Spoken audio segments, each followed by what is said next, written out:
자, 오늘은 이제 악한 포도원 농부 비유입니다. 악한 포도원 소작인 비유라고도 하고 이제 농부 비유다 이렇게 이야기하는데, 뭐 내용은 우리가 잘 압니다. 어떤 한 집주인이 포도원을 잘 만들었어요. 잘 만들고 어느 농부에게 새로 주고 타국으로 이제 여행을 떠났습니다. 그리고 추수철이 되어서 이제 새를 받기 위해서, 열매를 받기 위해서 자기 종들을 보냈습니다.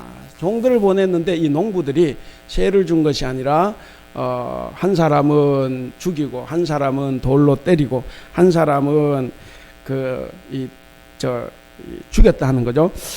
그래서 이제 주인이 다시 한번 또 더 많은 종들을 보냈습니다. 더 많은 종들을 보는데 여전히 때리고 죽이고 돌로 쳤습니다. 그래서 세 번째 이 주인은 내 아들을 보내겠다. 아들을 보내면 설마 아들은 공경하겠지, 아들에게는 새를 주겠지 하고 보냈는데 이들이 아들마저 죽여버리고 말았습니다. 그래서 주인이 이제 더 이상 두고 볼 수가 없어서 그들을 다 진멸하고 포도원을 빼앗아서 새를 잘 줄 수 있는 열매 맺는 사람에게 포도원을 넘겼습니다. 자, 여기 이제 보시면 집주인은 하나님이십니다. 포도원은 이스라엘. 다시 말씀드리면 세상입니다. 악한 농부는 대제사장들과 바리새인들입니다. 그리고 주인이 보낸 종들은 구약시대 여러 예언자들 있죠. 세례자 요한까지 예언자들이고, 그리고 죽임당한 아들은 예수 그리스도, 예수님이십니다. 그러니까 이 이야기는 유대교 지도자들이 자신들의 그 기득권을 지키기 위해서 하나님이 자기 땅에 보낸 예언자, 선지자들을 다 탄압하고 심지어는 하나님의 아들이신 예수 그리스도마저 죽였다라는 말씀입니다. 오늘 이 비유는 독립적으로 존재하는 비유가 아닙니다. 제가 주보에 보내드리고 한번 읽어보시라고 했는데 20장 1절부터 시작되는 자비로운 포도원 주인의 비유가 있어요. 그 비유와 그리고 오늘 비유 바로 앞에 보시면 두 아들의 비유가 있습니다. 물론 또 22장으로 넘어가면 또 혼인잔치집 비유가 나오는데 이 비유들이 다 서로 연결이 되어 있습니다. 가면 갈수록 예수님의 말씀 강도가 훨씬 더 세지는 겁니다. 자, 포도원을 배경으로 시작된 첫 번째 비유, 자비로운 포도원 주인의 비유에서 우리는 공과를 묻지 않고 사람을 공평하게 대하시는 하나님의 은혜로운 모습을 우리가 봤습니다.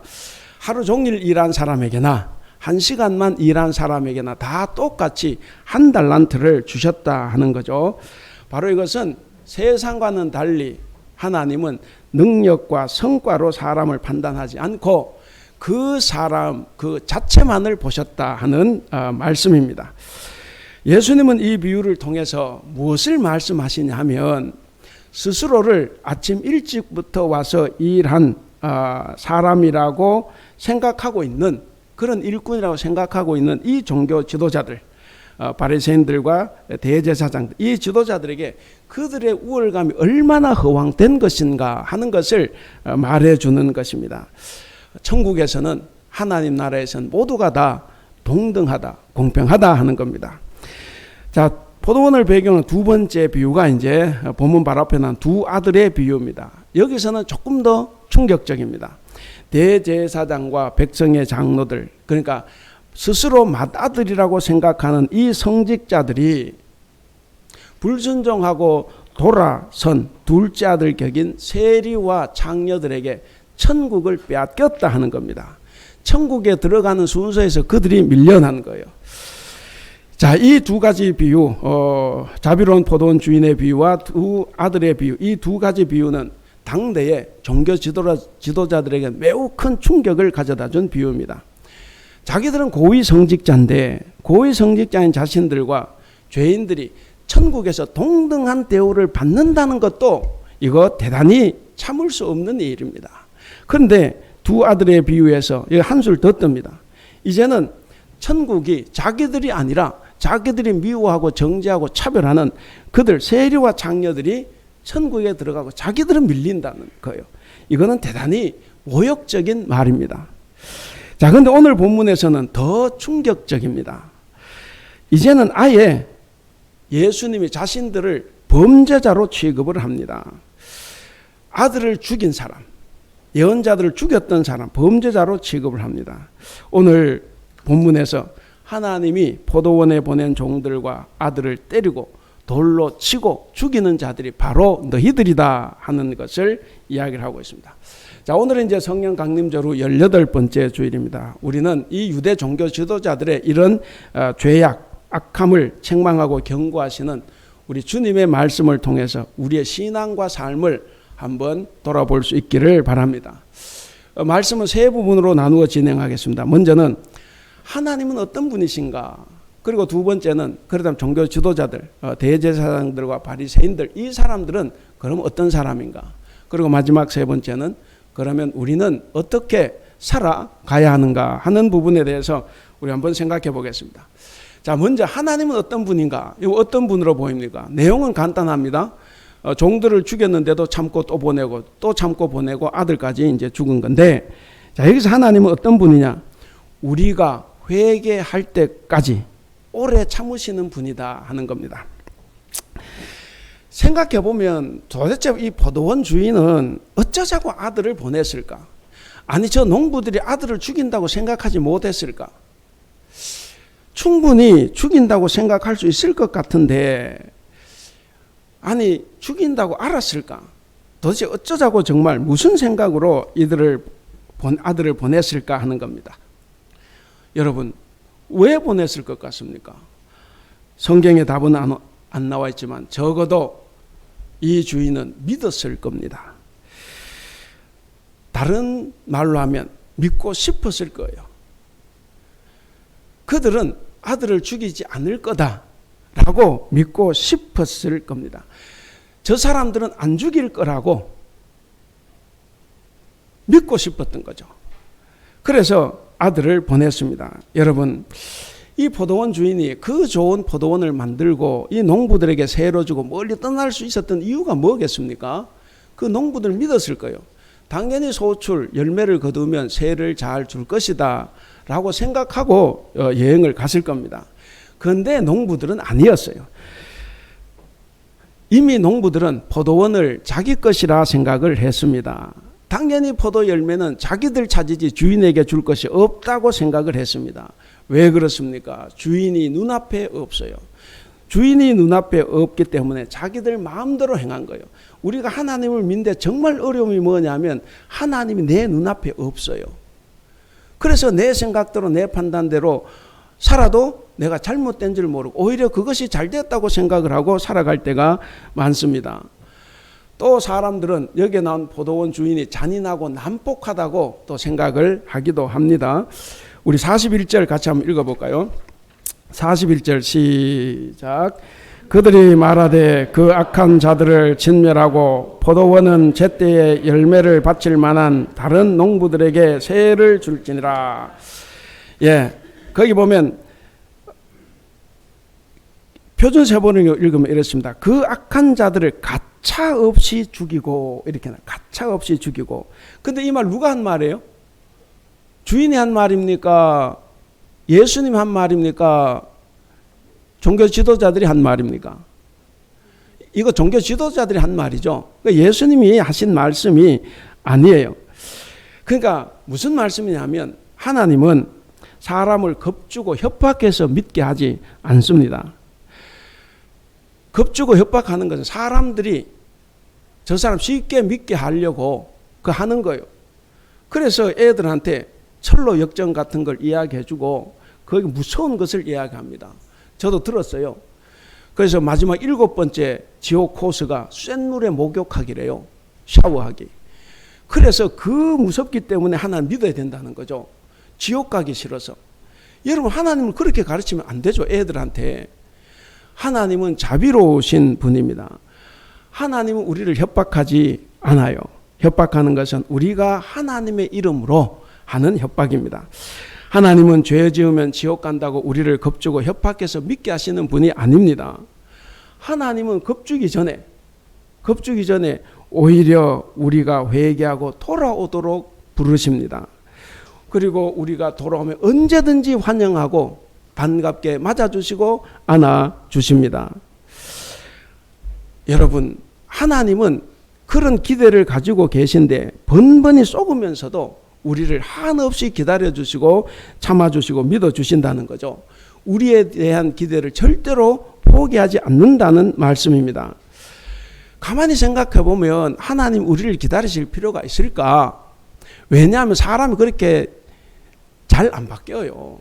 저도 마찬가지지만 저 사람 30년 전에 믿기 시작했는데 30년이 지난 지금도 성격이나 뭐 하나도 바뀌지 않았어요.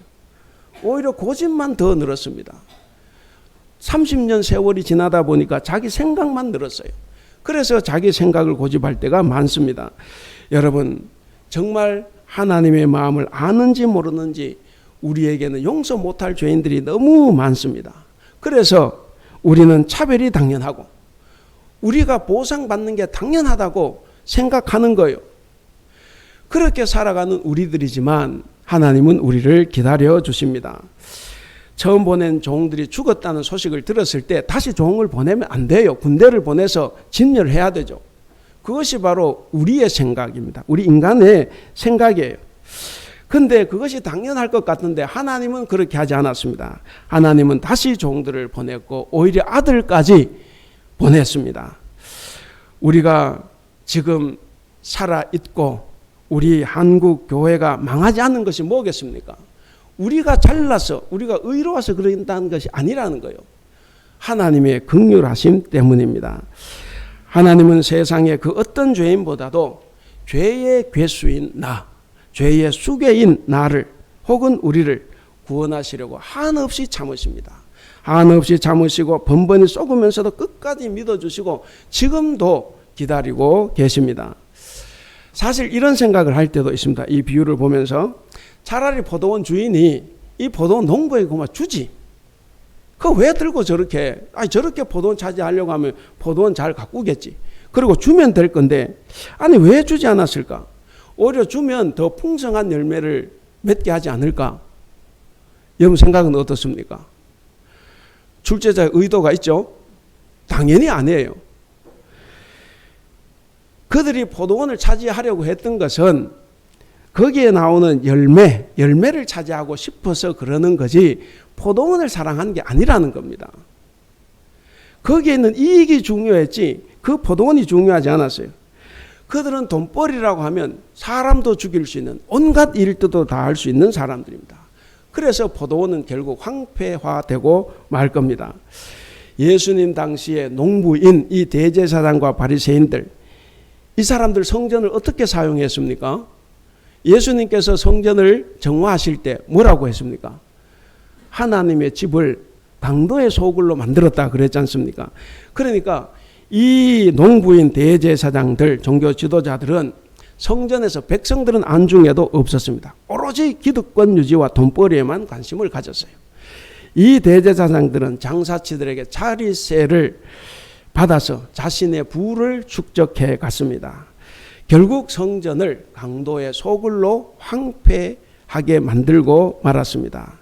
여러분, 농부들이 정말 포도원을 사랑하고 포도나무를 사랑했다고 하면 아들도 죽이지 않았을 뿐만 아니라 그 종들도 안 죽였겠죠.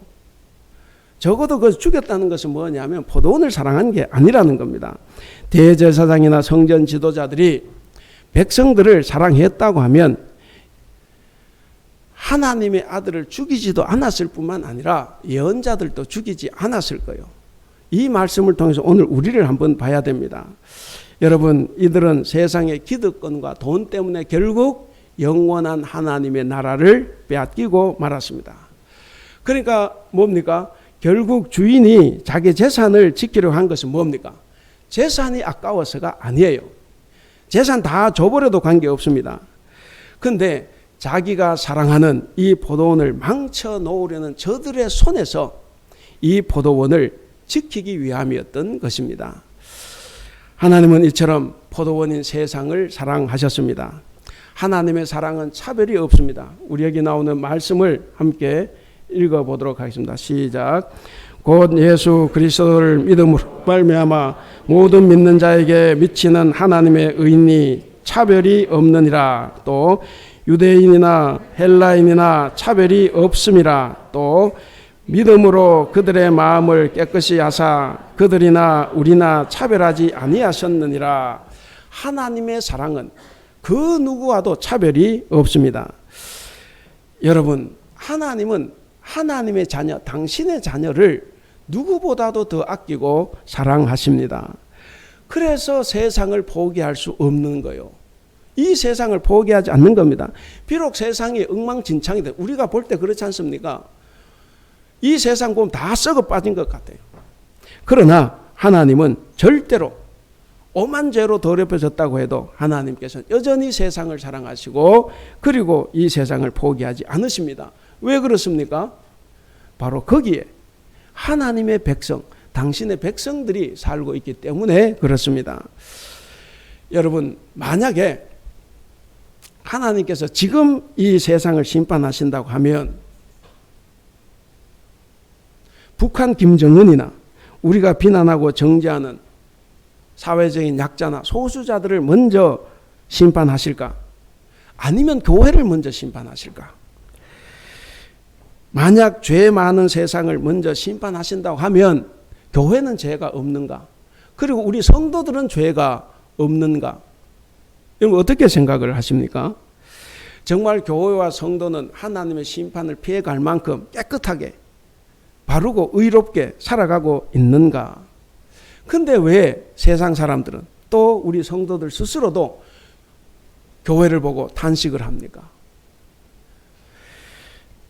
교회가 세상과 경쟁이라도 하듯이 타락한 것이 마치 포도원 농부들처럼 행세하고 있는 것은 아닌가? 여러분, 심판을 받아야 한다고 하면 누가 받겠습니까? 누가 가장 먼저 받겠습니까? 심판을 가장 먼저 받아야 한다고 하면 저는 권상덕 제 자신이라고 생각을 합니다. 그리고 우리 그리스도인들, 우리 교회가 먼저 심판을 받게 될 것입니다. 그런데 놀라운 것은 그럼에도 불구하고 하나님은 우리를, 나를 믿으시기 때문에 지금도 기다리고 계신다는 거죠. 지금도 참고 기다리신다는 겁니다. 지금 당장이라도 소돔처럼 불로 태우고 노아 때처럼 홍수로 싹 쓸어버려도 뭐 별로 문제 없을 것 같은데, 그런데 아직 내가 먼저 심판받아야 될 내가 지금 숨 쉬고 있는 것은 왜 그렇습니까? 내가 잘나서가 아닙니다. 내가 의로워서가 아닙니다. 하나님의 긍휼하심 때문에 그렇습니다. 나를 그래도 구원하시고자 하는 이 하나님의 긍휼 때문에 지금 제가 살아 있는 겁니다. 여러분, 우리가 남을 비판하고 판단하고 정죄하고 헤아리고 차별할 만큼 우리 자신이 떳떳해서가 아닙니다. 하나님이 우리를 참아주시고 기다려주시고 또 다시 기회를 주셔서 우리가 이렇게 지금도 아직까지도 그리고 앞으로도 남아 있을 겁니다. 우리가 이 사실을 명심해야 합니다. 자, 두 번째는 이 대제사장 바리새인들, 이 종교 지도자들은 그럼 어떤 사람인가 하는 거예요. 여기 보면 이 백성의 지도자들은 이 신앙을 기득권 유지로 혹은 돈벌이 수단으로 삼았습니다. 이것으로 백성들을 현혹을 시켜서 백성들이 다 망하는 길로 쫓아간 거예요. 예수님의 비유를 듣는 대제사장들과 백성의 장로들, 이 바리새인들은 유대교를 대표하는 엘리트 집단이에요. 소위 말 종교 귀족층입니다. 0.1%를 차지하는 이 귀족들이에요. 하나님께서 이들을, 백성들을 잘 돌보고 가르쳐서 하나님의 말씀을 잘 듣고 순종하도록 인도하라고 그 직분자로 세워주신 겁니다. 그런데 이들은 하나님의 백성들을 마치 자기 소유물처럼 생각을 했어요. 자기 소유물처럼 생각하고 자기 마음대로 했습니다. 이 성전 사역자들은 성전을 돈벌이 수단으로 삼았고 성전의 제사로 오는 이 가난한 백성들을 자기들의 돈 지갑으로 생각을 했습니다. 포도원 농부들이 바로 그들이었다 하는 겁니다. 하나님이 눈에 보이지 않는다고 자기 마음대로 한 거예요. 자기들이 하나님 노릇을 했고 하나님 눈에 보이지 않으니까 하나님이 하실 보복과 복수, 판단과 정죄를 다 자기들이 한 거예요. 여러분, 하나님께 가장 큰 죄악이 전에도 말씀드렸지 않습니까? 하나님이 하실 일을 내가 대신하는 거예요. 이 세상의 심판과 정죄, 판단은 하나님께서 하십니다. 우리는 사랑하고 용서하고 이해하는 것밖에는 없어요. 종교개혁자 깔뱅이 이런 말을 했습니다. 사람들, 특히 종교 지도자들이 그리스도의 통치를 저지하려는 노력이 늘 있었다. 그러나 최종 승자는 언제나 늘 하나님 자신이었다. 그러니까 여기 보면 이 칼빈의 말이 하나님 통치, 그리스도의 통치를 저지하는 사람이 누굽니까? 외부 사람이 아니에요. 종교 지도자입니다. 여기 우리 가운데서는 저예요. 이 지도자가 그리스도의 통치를 저지하는 겁니다. 그거는 구약 시대도 예수님 시대도 지금 시대도 마찬가지입니다. 대제사장들과 백성의 장로들 그리고 바리새인들은 유대교 혹은 유대 사회의 지도자들이었습니다. 그들은 그리스도의 통치를 저지하기 위해서 수단 방법을 가리지 않았습니다. 그래서 결국 어떻게 했습니까? 자기들의 의도대로 예수님을 십자가에 못 박아 버리고 말았습니다. 그 이후로 교회의 지도자들과 그들에게 매수된 그리스도인들이 그리스도의 통치를 가로막고 그리고 자기들이 그리스도의 자리를 차지하려고 하는 일은 끊임없이 있어 왔습니다. 그 일이 무슨 일이냐? 바로 성경과 상관없이 자기들의 생각대로 교회를 운영해 왔고 그리고 교회와 신앙을 돈벌이의 수단, 자기 기득권을 지키는 수단으로 사용해 왔습니다. 이것이 이제 이후에 로마에서 주 313년 기독교가 이제 공인을 받습니다. 공인 받기 전에는 그래도 깨끗했는데 공인 받고 정권과 결탁하면서 이제 교회가 타락의 길로 들어섭니다. 그리고 종교개혁 시대를 거쳐서 오늘의 얘기까지 끊임없이 이런 나쁜 일들은 계속 이어져 왔습니다. 세상에서 하나님의 뜻을 가로막고 하나님의 종들을 죽이는 일은 지구 곳곳에서 일어났습니다. 미국은 246년간 노예제도를 유지했고 그 후로 100년간 식당이나 화장실 등 공공장소를 분리해서 사용토록 함으로써 이 흑인을 차별해 왔습니다. 법적으로 공식적으로 흑인을 차별했습니다. 독일은 유대인과 슬라브족, 집시, 동성애자, 장애인, 정치범 등을 성경 말씀에 근거를 한다고 하고 그리고 신학자들과 목사들의 동의를 얻어서 1000만 명이나 넘게 학살을 했습니다. 남아프리카 공화국은 인종 분리 정책으로 이 흑인들을 차별했습니다. 유럽의 발칸 지역과 중앙아프리카에서는 인종 청소라고 해서 자기들과 다른 인종들을 다 씨를 말리려고 했습니다. 호주에서는 원주민에 대한 차별이 끊임없이 계속되고 있습니다. 여러분, 하나님이 창조하신 하나님의 형상을 이런 식으로 차별하고 죽이는 일이 기독교의 이름으로 혹은 종교적인 정당성을 주장하면서 끊임없이 벌어진 것을 우리는 다 잘 알고 있습니다. 우리가 하나님의 형상으로 만들어진 하나님의 사람, 하나님의 백성들을 거부하면 결국 하나님을 거부하는 것이다 라는 것을 우리가 꼭 명심을 해야만 합니다. 여러분, 이 말씀이 무슨 말씀이냐면 우리가 최후 심판의 날에도 우리가 남을 거부했던 것처럼 하나님도 그 날에 우리를 거부하신다는 거예요. 이건 굉장히 심각한 문제입니다. 본래 율법은 생명을 살리는 법이었어요. 본래 율법은 공평하게 나눔으로써 가난한 자를 없게 만드는 정말 좋은 법이었습니다. 그런데 이스라엘이 가나안 땅에 정착한 이후에 이 종교 지도자들에게 기득권이 생겨났어요. 여러분, 교회도 목사들이 처음 시작할 때는 기득권 없어요. 사람이 늘어나고 헌금이 많아서 돈이 많아지면 전부 다 기득권이 생깁니다. 저도 이 교회에서 기득권을 가지고 있을지 몰라요. 우리 교회가 만약 500명, 1000명이 되면 저 분명히 기득권 가지고 그 기득권 누리려고 할 거예요. 여러분, 교회가 성장하는 꼭 좋은 건 아니에요. 그 안에 수많은 죄악들이 난무하게 될 수도 있습니다. 여러분, 그 종교 지도자들에게 기득권이 생기면서부터 율법은 그 본래 정신이 훼손되기 시작을 했습니다. 그리고 이 율법은 그들의 기득권을 지키는 도구로 전락하고 말았어요. 그래서 결국 유대가 이스라엘 망하지 않습니까? 구약시대, 예수님 시대 이 엘리트 집단은 기본적으로 자기들에게 유리한 것만 율법이라고 말을 하고 자기들이 선호하는 그 체제를 수호하기 위해서 무진장 노력을 했습니다. 여러분, 아무리 좋은 뜻으로 만들어진 율법도 사용하는 사람들이 그것을 악용을 하면 그건 나쁜 거예요. 그럼 우리나라가 전 세계가 법이 나빠서 사회가 어지럽습니까? 아니에요. 물론 나쁜 법도 있지만 대체로 나쁜 법이라기보다는 그 법을 사용하는 사람들이 나쁘기 때문에 그런 겁니다. 바로 예수님이 보신 게 그것이에요.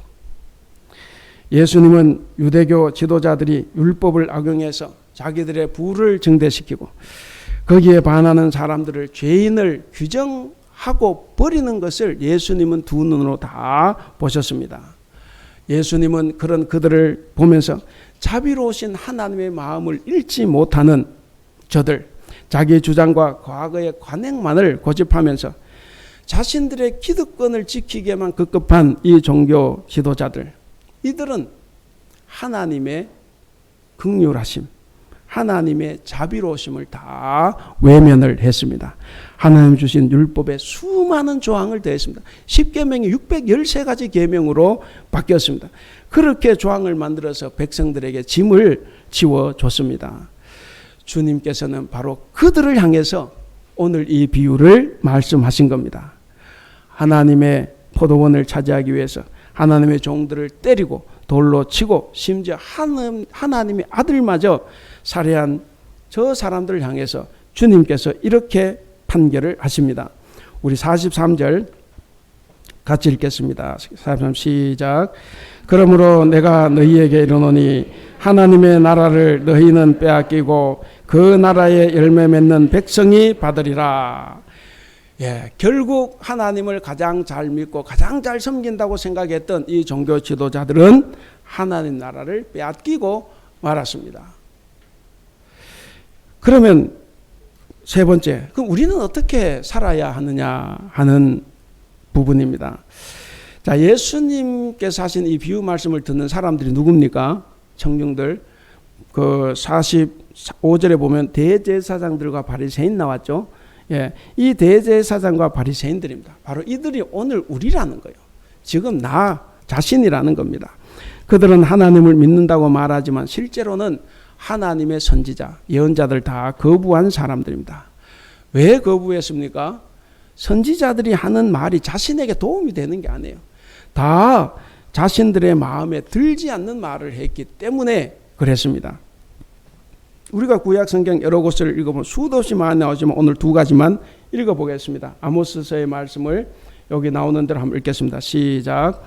무리가 성문에서 책망하는 자를 미워하며 정직히 말하는 자를 싫어하도다. 또 빈궁한 사람들을 짓밟고 이 땅에 가난한 사람을 망하게 하는 자들아, 이 말을 들으라. 책망하는 자, 정직히 말하는 자를 싫어합니다.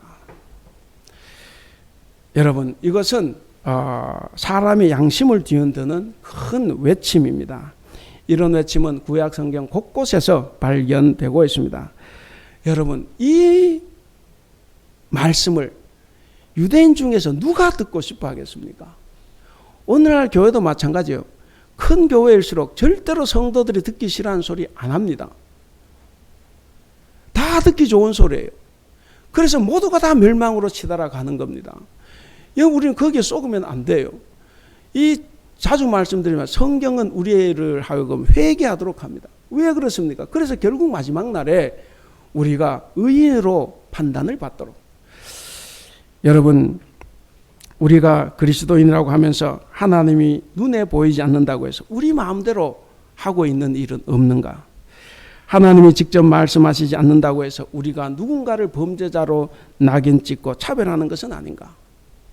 우리가 그리스도인인데 그리스도인으로서 해야 될 일과 하지 말아야 될 일이 있는데 우리는 어떤 일에 더 열중하고 있는가? 이제는 우리가 오늘 이 말씀을 통해서 우리 스스로를 한번 돌아봐야 됩니다.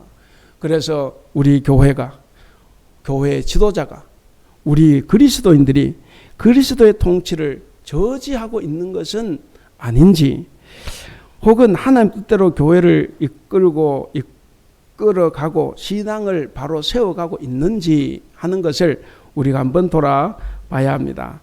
우리는 포도원 농부들처럼 사람을 죽이지는 않습니다. 그렇지만 하나님의 말씀이 제대로 선포되지 않고 인간의 주장만 난무하는 교회를 만들어가고 있는 것은 아닌가?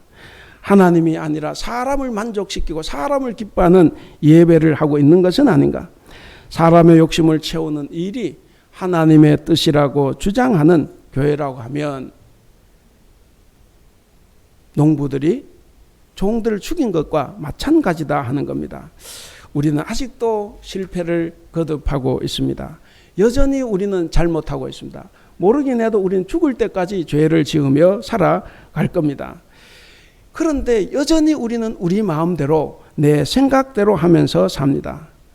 계속해서 하나님의 기대를 저버리고 하나님의 기다리심, 하나님을 실망시키며 살아갈 걸로 봅니다.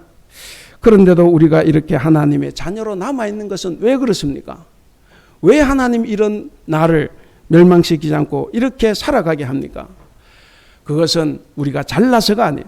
우리를 여전히 사랑하시고 포기하지 않고 기다려주신 하나님의 은혜, 하나님의 긍휼 때문입니다. 그러나 우리가 언제까지 이 하나님을 기다리게만 할 것입니까? 언제까지 하나님을 우리가 볼 때 어리석은 포도원 주인으로 만들겠습니까? 오늘 비유 마지막에서 예수님은 이렇게 말씀을 하십니다. 우리가 읽었지만 다시 한번 더 읽어보겠습니다. 43절 시작. 그러므로 내가 너희에게 이르노니 하나님의 나라를 너희는 빼앗기고 그 나라의 열매 맺는 백성이 받으리라. 표준 세번역 읽겠습니다. 그러므로 나는 너희에게 말한다. 하나님께서는 너희에게서 하나님의 나라를 빼앗아서 그 나라의 열매를 맺는 민족에게, 소위 말 다른 민족에게 줄 것이다 하는 말씀입니다. 여러분, 바라기는 이 말씀 우리에게 임하지 않기를 바랍니다. 이 말씀이 우리 나라에 임하지 않기를 바랍니다. 하나님의 기대가 헛된 기다림이 되지 않도록 우리가 더 늦기 전에 하나님이 기뻐하실 만한 의의 열매, 사랑의 열매, 화평의 열매를 맺으며 살아갈 수 있기를 바랍니다. 이제 말씀을 맺겠습니다. 사랑하는 우리 성도 여러분, 하나님은 우리가 회개하고 돌아올 때까지 참고 또 참고 기다려 주십니다.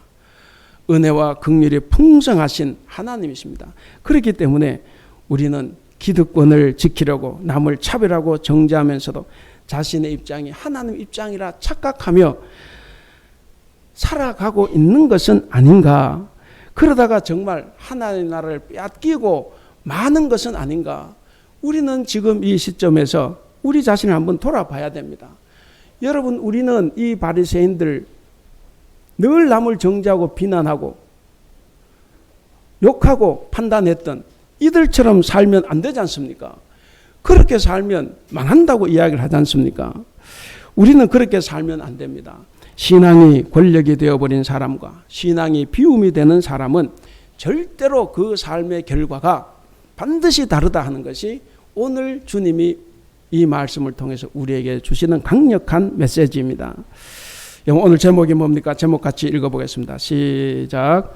그리스도인 천국의 열매를 맺는 사람. 사랑하는 우리 대북교회 성도 여러분, 이번 성령 강림절로 18번째 주간에 우리는 오직 차별과 편견 없이 하나님의 마음을 헤아려서 겸손하고 온유한 마음으로 서로를 용서하며 사랑하며 살아갈 수 있기를 바랍니다. 그리하여 천국의 열매를 주렁주렁 맺음으로써 하나님의 나라를 받는 저와 여러분들이 되시기를 주님의 이름으로 축원합니다. 기도하겠습니다. 우리를 사랑하시는 하나님, 오늘도 우리에게 다른 한 비유를 들려주시는 하나님의 마음을 바르게 알아가기 원합니다.